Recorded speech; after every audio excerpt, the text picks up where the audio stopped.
again from Toronto, Canada, for another episode of Boxing News Today. And as many of you know who've been watching this show for the past 3 years, I have an interest in the heavyweights, I'll admit. The best pound for pound boxers when they go toe to toe. More notably, I'm very interested in promoting women in the ring. And of recent times, I'd tell you what really is intriguing me, fighting in Japan.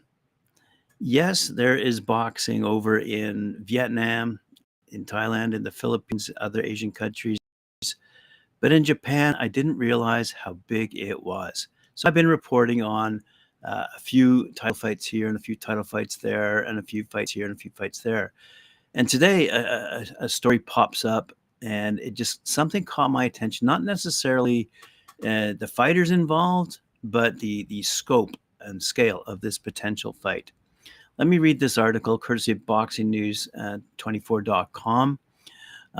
Basically, it is about Naoya Inoue and his potential upcoming fight versus Luis Neri. And it's by Jay McIntyre, a really good writer, as I said, out of boxingnews24.com. Undisputed super middleweight champ Naoya Inoue versus Luis Neri is being discussed for May 6th at the Tokyo Dome in Japan. Now, this is important for this reason and this reason alone, 55,000 seater. This is no small arena. This is no small hall. This is the Tokyo Dome. This is the place, in fact, where Mike Tyson lost to Buster Douglas back in the day. Okay, this is how big this facility is. Anyway, let's have a quick read here. Number one, WBC 122-pound mandatory Luis Neri, 35-1, is said to be the leading candidate for this next fight for Inoue. It's not been officially confirmed, but fans are certainly excited over in Japan for this to happen. Why? For a very interesting reason, not just for the fact that Inoue is an absolute movie star over there, and in other places around the world, even here in Toronto.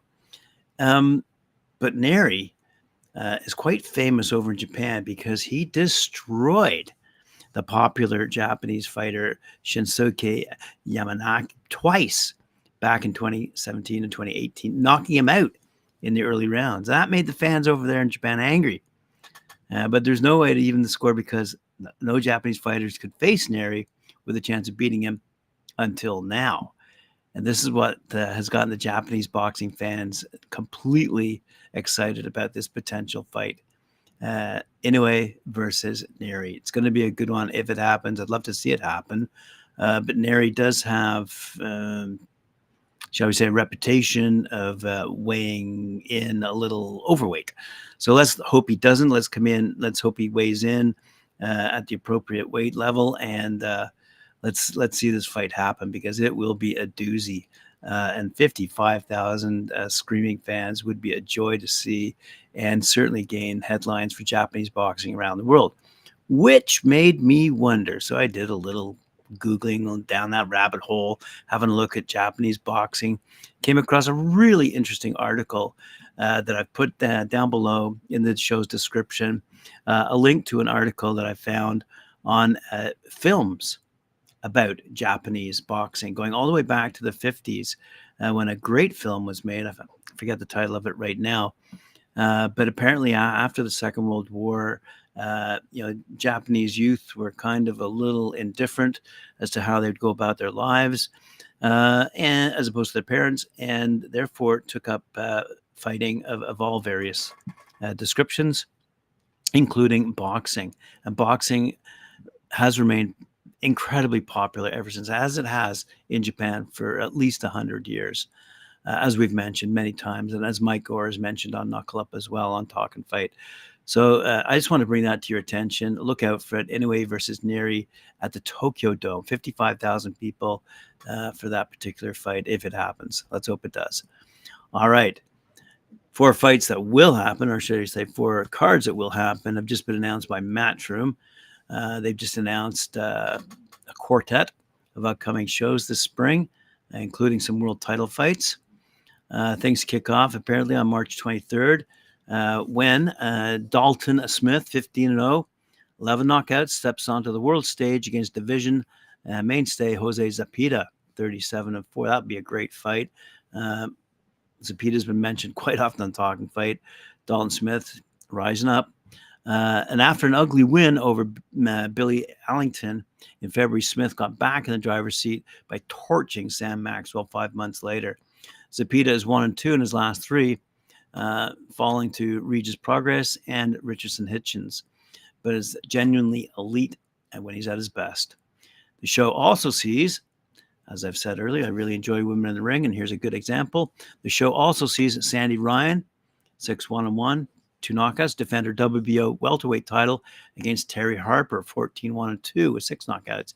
In another huge women's fight, Ryan should, by all accounts, be a unified champion after her bogus draw with Jessica McCaskill. Says this writer on Bad Left Hook, by the way. While Harper was likewise deeply unfortunate to not unify the WBA and WBO super welterweight titles in a draw with Cecilia Breakhouse. Later on, Matchroom says on April 6th, the aforementioned Hitchens, 17-0, battles Gustavo Lemos, 29-0, for a crack at the super lightweight champion, Sabriel Mateus. And a week later in Manchester, we're going to see Zelfa Barrett, 30-2, meet Jordan Gill, 28-2, in what should be an excellent clash of fragile but skilled super featherweights. The show also sees Rian Dixon, 9-0, 1 knockout, fight Karen Carabajal, 21-1, for the vacant WBO lightweight title left behind by Katie Taylor, plus the latest from Campbell Hatton, 14-0, and Pat McCormack. Finally, on April 27th, you're going to see Jericho O'Quinn, 17-1-1, attempt to repeat his shocking knockout of top prospect Peter McGrail, 8-1.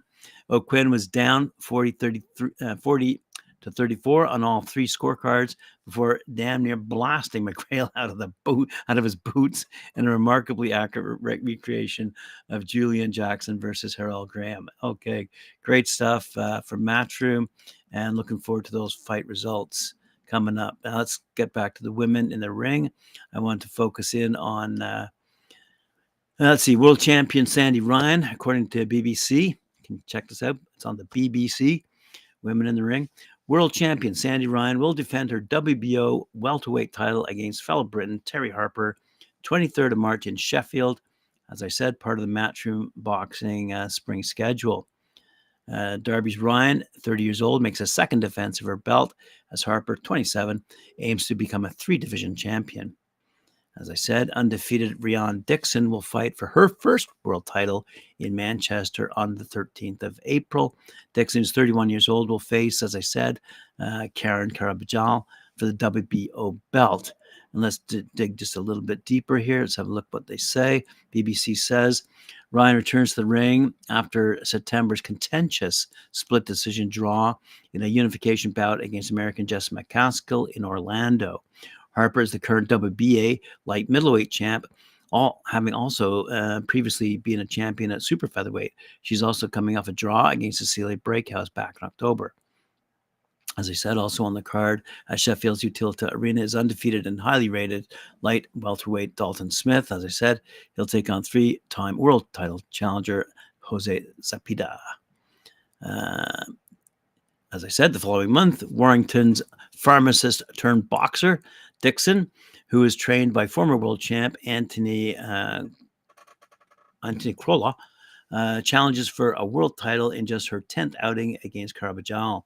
The Argentinian's loss in 22 fights was to pound star Katie Taylor, who had since vacated that lightweight title. And as I said, in the main event over at Manchester's AO Arena, super featherweight Jordan Gill, who stopped Ireland's Michael Conlon in a career best win back in December, continued his charge forward toward a world title shot by taking on Zelfa Barrett. So some good stuff for the women, and it's being noticed by globally recognized media. Speaking of women in the ring, let's continue over on SkySports.com, who have a vested interest in boxing. Natasha Jonas would take a rematch, apparently, against Mikaela Mayer, but Mikaela Mayer should box, according to Joe Gallagher, Lauren Price to get that second fight. Natasha Jonas defeated Mikaela Mayer, as we know, on a split decision to defend her IBF world title. Mayer has called for a rematch after the exciting fight, and a really good fight, by the way. And this is a somewhat disputed result, yes. But Jonas's trainer, Joe Gallagher, thinks the rematch will happen, but both could have different fights in the interim, he said. Natasha Jonas likely will give Mikaela a rematch, though it won't necessarily be next, says Gallagher. Jonas retained the IBF welterweight world title back in Liverpool a couple of weeks ago, maybe a couple of days ago, quite frankly. Split decision. Mayer's called for a rematch. Everyone would want to see that fight again, Gallagher said. The skill set that they have, contender for fight of the year, as well as round of the year. Of course, people want to see that. And of course, Natasha would do the rematch. But there are other options for the IBF titleist, Gallagher explained. Natasha said in the ring afterward, this is her last year in boxing, and there's big fights she still wants. Jessica McCaskill has the WBA belt, and she wants it. With Katie Taylor, there's unfinished business, and there's also Mikaela Mayer. So that's Natasha's deal. But Natasha will do the rematch, but the money would have to be right for it. But in the meantime, I think Tasha is going after McCaskill, he said. And he thinks that America's Mayer should take a comeback fight to build up a second Jonas bout. Mikaela Mayer and Lauren Price, those two could fight each other, and the winner gets Natasha, while Natasha goes and gets another belt off McCaskill. Mayer's just lost. Lauren Price hasn't fought at world level yet, and that would be a good test for the pair of them, said Gallagher. And my last little story on women in the ring. A while back, I reported that Alycia Baumgartner got herself in a bit of trouble due to some drug testing. She vehemently protested her innocence from the outset. And when an adverse finding in the Veda test taken on July 12th, just 3 days before a fight with Christina Lenadatu, upset her. As such, the WBC undertook an investigation of the specific circumstances, health concerns, and legal precedent surrounding the finding. They have now declared that they found Miss Baumgartner not guilty of intentional ingestion or consumption of a banned substance for performance-enhancing purposes, and confirmed her as reigning WBC super featherweight champion. There you go. Congratulations, Baumgartner. Well done. Okay. Let's move along to Eddie Hearn. And he's got a trio of fighters I want to talk about. Let's start off with what he has to say about Anthony Joshua, which I think it's funny. Eddie Hearn is sure Anthony Joshua will knock Francis Ngannou out in their upcoming fight. And not only that, but he's confident when that will occur. He says, and he's adamant, the bout will be over by the end of the 8th round. So all you boxing fans out there who enjoy Eddie Hearn and his comments, that to me is a good one. And I kind of laugh. I think Anthony Joshua is going to get knocked out by Ngannou. That's my opinion. I'll stick to it. Keep in mind, boxing fans, I thought that Anthony Joshua was going to beat Alexander Usyk a couple years back when they fought, and I was really surprised when Usyk beat Joshua. So let's put it this way. I was a Joshua fan, but of late, what he said, what he's done, just doesn't give me that confidence. As a boxer, he'll beat Ngannou, who's only really fighting his second fight in the ring. All right, okay, let's move on to what else Eddie Hearn has said. Eddie Hearn anticipates a more confident John Ryder entering the ring this Saturday night for his fight against Jaime Munguia. Hearn noticed that the understated southpaw gained confidence during the second half of the biggest fight of his career 8.5 months ago.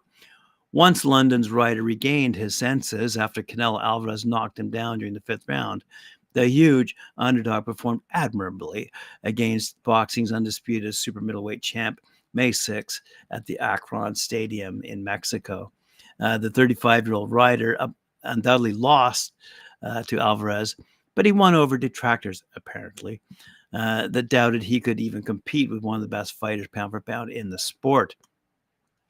Munguia, by the way, 27 years old, is undefeated and 6 years younger than Alvarez. The Tijuana native isn't nearly as accomplished nor as formidable as Alvarez.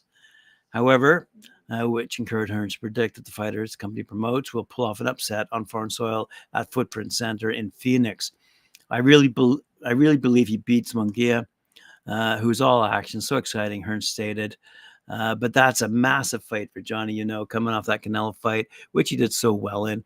Once he got his confidence in that fight, he started to really perform down the stretch, and he'll go into this fight with a lot of confidence.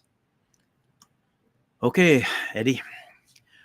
Win, lose, or draw, it has to be gratifying for Hearn to watch the respectful, well-liked Ryder make the kind of money during the twilight of his career that he's earned in high-profile fights against Alvarez, who's 62-2, by the way, and Munguia, who's 42-0 with 33 knockouts, and not to mention Daniel Jacobs, 37-4, and the former IBF WBA middleweight champ Ryder edged on the scorecards to win a 12-round split decision in London. That was that fight against Jacobs I just mentioned.